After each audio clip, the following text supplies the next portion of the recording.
Buenos días. Con la cuarentena pude descubrir algunas cositas muy interesantes que particularmente por alguna razón no las había visto antes.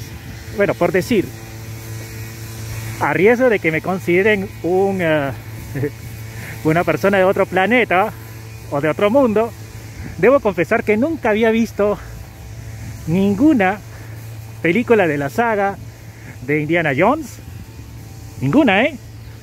Y bueno, tampoco la de Volver al Futuro.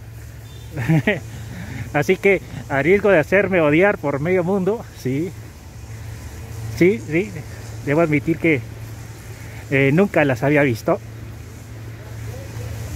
Y hay otro aspecto más. En la cuarentena pude descubrir una serie a través de Netflix, sí, muy antigua. Es de finales de los 60, que es un clásico, es una serie de culto. Se llama Mazinger. Muchos lo recordarán porque lo pasaban en Panamericana Televisión, Canal 5, en señal abierta, y era espectacular para su momento. Era genial.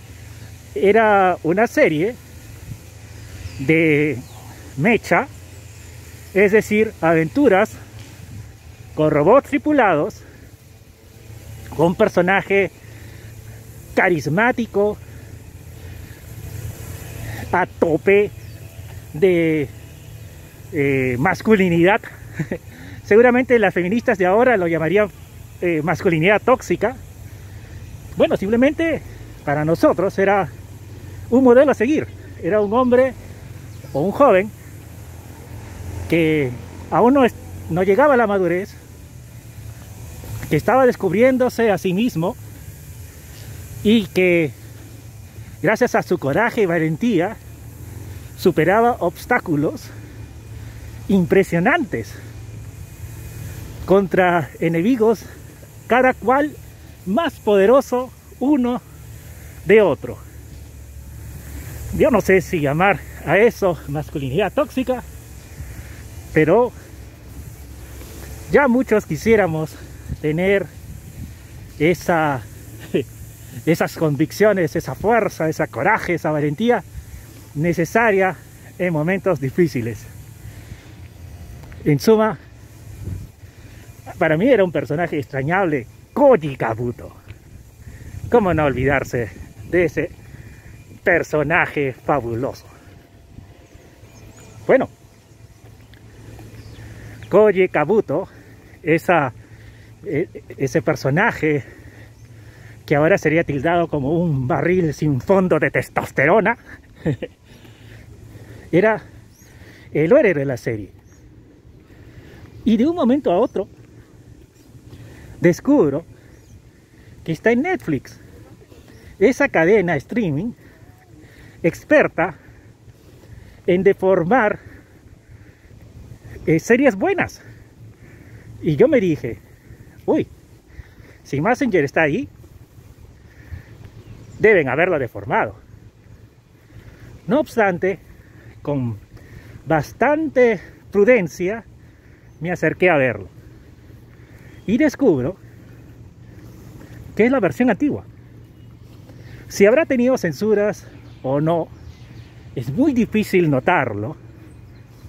Francamente yo diría que no, pero es muy difícil notar si hay censuras, porque el contenido es sesentero y tenía una estructura muy sencilla pero compacta, donde cada elemento estaba allí por alguna razón. De hecho, si es de que hubiera censura, se notaría el corte, se estropearía el capítulo fácilmente. No son como las series de ahora, en la que tienen elementos prescindibles que podrían fácilmente eliminarse según el humor de la censura del momento. Pues bien, para no hacerla larga, Mazinger Z, la versión clásica en Netflix. Eso parece de locos, no parece real, y sin embargo lo es. Netflix tenía casi un centenar de capítulos de Mazinger. Y ahora yo digo, ¿y por qué? ¿Qué pasó? ¿Se les escapó? ¿Se les cascó el bulto a los censuradores políticamente correctos de Netflix? ¿O es que por ahí algún aliade, algún pagafantas, algún lamebragas se empezó a desviar del camino? ¿Será que por allí incluso los personajes más corruptos tienen un límite del cual no pueden traspasar y por tanto nos legaron esta gran serie japonesa, nada menos que el origen para muchos de nosotros de género mecha, y estoy seguro que el primer anime que hemos visto en nuestras vidas. Entonces traté de descubrir esta razón, ¿por qué Netflix habría puesto en su parrilla 100 capítulos o casi 100 capítulos de una serie que es todo lo contrario a lo que pregona en las porquerías actuales que ofrece al público? ¿Por qué será? ¿Para atraer a alguien que no está acostumbrado a la basura? ¿O será porque ya no tiene contenidos interesantes que ofrecer? Y como es verdad, ya pues en serios aprietos económicos y una competencia terrible que se le viene, empieza a cambiar de giro. A mí me parece que es más sencillo, y es de que empecé a ver la serie de manera objetiva, sin prejuiciarme, cuidándome de las sorpresas, sí, pero tratando de ser objetivo, diciéndome, bueno, vamos a disfrutar la serie que así nomás no se puede ver. Y resulta que a lo largo de los capítulos se descubren cosas interesantes. Me explico. Mazinger tiene una confrontación realmente infernal entre Koji y aquellos personajes que detentan el uso de la energía fotónica, que aparentemente sería una energía renovable, limpia, que podría cambiar el futuro. Un poco adelantado a su tiempo este argumento, ¿verdad? El mangaka Go Nagai la supo apuntar muy bien, y estamos hablando de los finales 60, no sabía, no, en esa época no se hablaba todavía de ecosistemas, ni mucho menos. En fin, el asunto es que el antagonista, un hombre mayor, bastante astuto, cerebral y a la vez desprovisto de casi todo sentimiento humano, el doctor Hell, y no me refiero a gel de cabello, sino gel de infierno, en inglés, claro está, es quien se encarga de proveer el o los monstruos de cada capítulo, el monstruo de la semana, cada cual más extraño, más peligroso y mortal.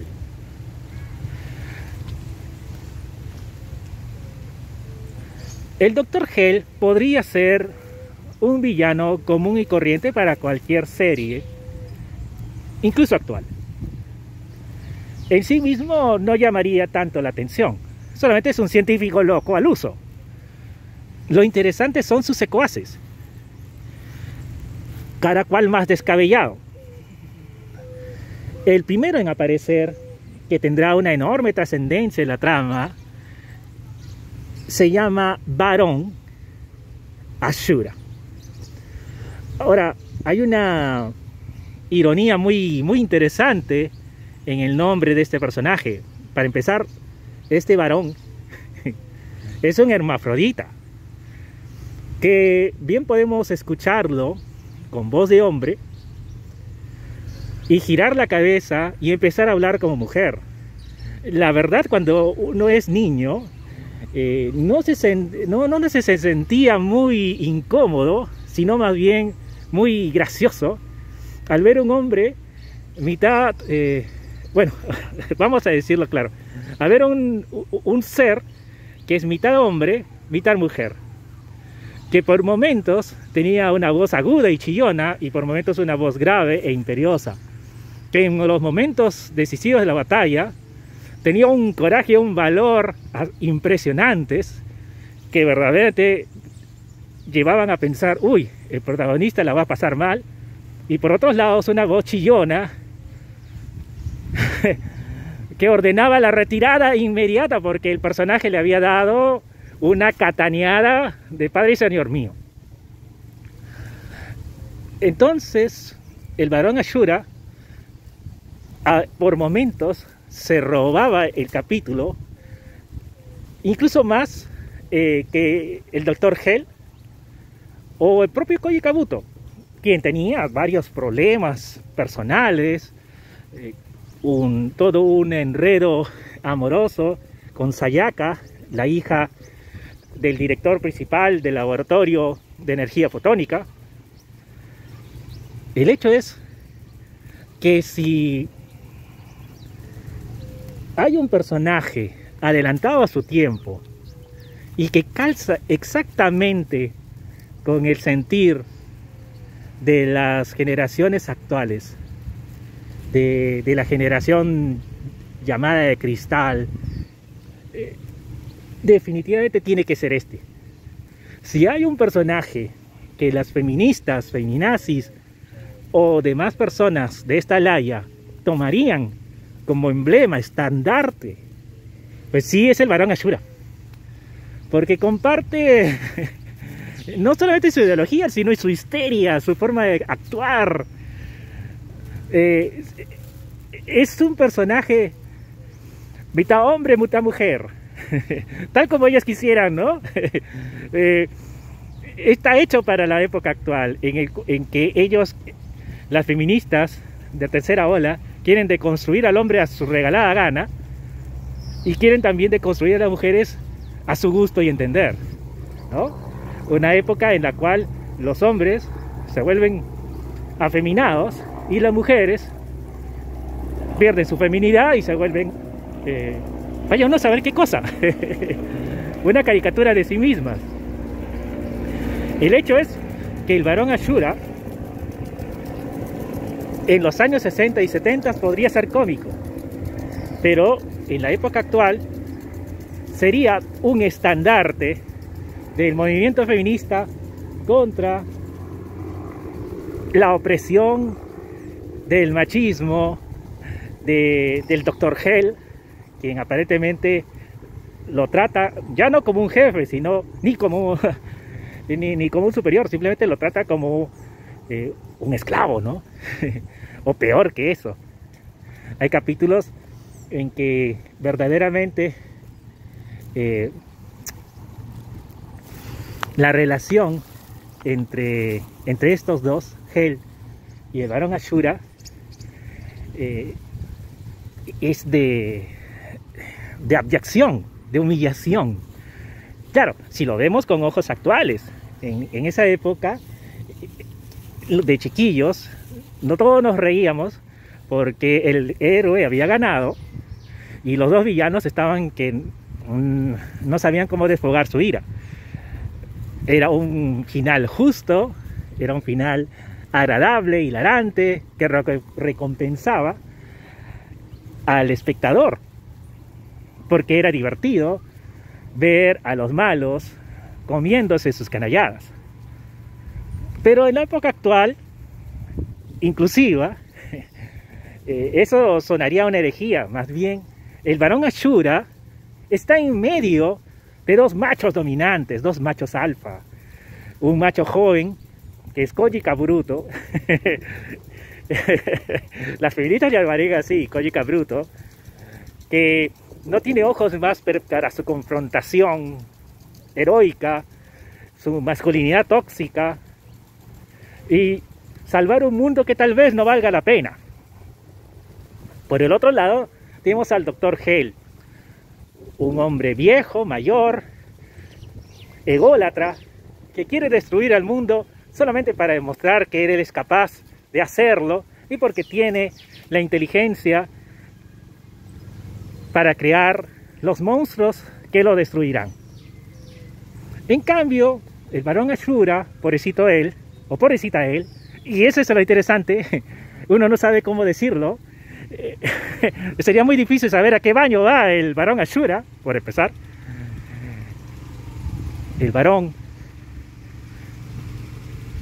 está entre dos fuegos porque pierde a cada momento de las maneras más extrañas contra Koji y a la vez no es capaz de cumplir los mandatos que le da su amo, el Dr. Hell. ¿Quién no es capaz de comprenderlo? ¿Quién lo patea, lo humilla a cada momento? Es decir, cada vez que pierde. Con el correr de los capítulos, el varón Ashura, cada vez más desesperado, encontrará otra razón más para lamentarse. Y es que el Dr. Hell decide incorporar a un nuevo secuaz. Este nuevo secuaz se llamará el Conde Broken. Nunca mejor dicho. Aparentemente el mangaka, a la hora de elegir nombres, siempre optaba por la ironía. El varón Ashura no es tan varón que digamos, y el Conde Broken no está muy entero que digamos. Para empezar, no tiene cabeza. O mejor dicho, su cabeza anda volando como en órbita cercano a su cuerpo. No obstante, el Conde Broken tiene una enorme cantidad de testosterona dispuesta a dejar en claro que el varón Ashura es un incompetente y que hemos estado siguiéndolo la mitad de la serie por gusto, de manera inútil. Por fin será el Conde Broken quien haga derramar lágrimas de sangre al protagonista. Y en verdad, el Conde Broken, en los primeros capítulos donde aparece, arremete con todo contra Koji Kabuto. A las feministas les encantaría llamarlo así. Y realmente lo pone contra las cuerdas, atacando no solamente su integridad física, sino a los seres que más ama.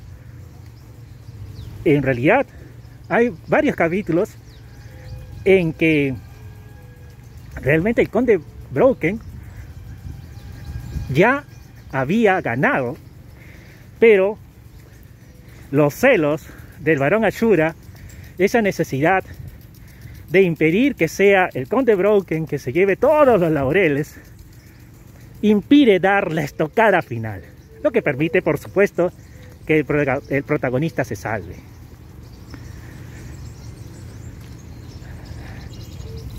Es un punto más para el patriarcado, seguramente.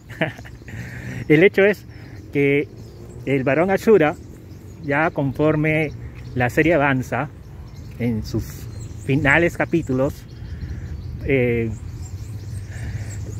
perece, autoinmolándose luego de abandonar la guarida de su jefe, en un intento desesperado por acabar con Koji Kabuto, y dejar en claro que él es el mejor secuaz. Obviamente no lo logra, pero sería un capítulo que estoy seguro que estaba bien pensado, una despedida muy interesante a un personaje que acompañó la serie desde su inicio y que marca un antes y después de la serie. Yo me imagino que Netflix debe haber tenido esto en cuenta. Si es que hay alguna razón por la cual Netflix dejó pasar una serie venerable como Mazinger Z, lleno de testosterona, deseos de justicia real, no social, es porque ahí estaba este personaje, el Barón Ashura, que resume toda la ideología de género en sí mismo, todas sus falencias, todas sus odios, sus rencores y sus traumas. Dicho esto, creo que vale la pena ver a nuestro amigo Mazinger con unos ojos más críticos, y no porque sea malo, no, nada, ni mucho menos. Mazinger es famoso por sus propios méritos, pero vale la pena verlo con una mejor atención, no solamente como el anime que nos hacía felices los sábados o los domingos por la mañana. Por cierto, Japón no se quedó con Mazinger Z de los años 60 y 70.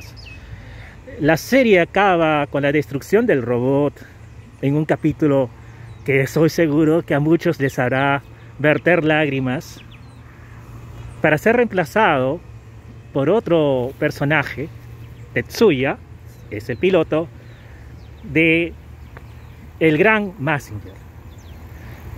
A lo largo del tiempo habrá salido otras continuaciones de la serie y una película bastante reciente de 2017 que para mí es una delicia, que voy a tener que comentarla más adelante. En esta película se reencuentran todos los personajes de la serie clásica, todos, y hacen un enorme homenaje a la serie sesentera. Es maravillosa y marca el retorno de Koji Kabuta, esta vez como científico, dispuesto nuevamente a poner su vida en riesgo, ya como un veterano, contra el Dr. Hell redivivo, el Barón Ashura y el Conde Broken, que como siempre, nada de sutilezas con el Conde Broken, por poco, y a los primeros 5 minutos de la película ya casi había ganado. Pero eso lo tienen que descubrir ustedes si es que tienen oportunidad. Para otro momento.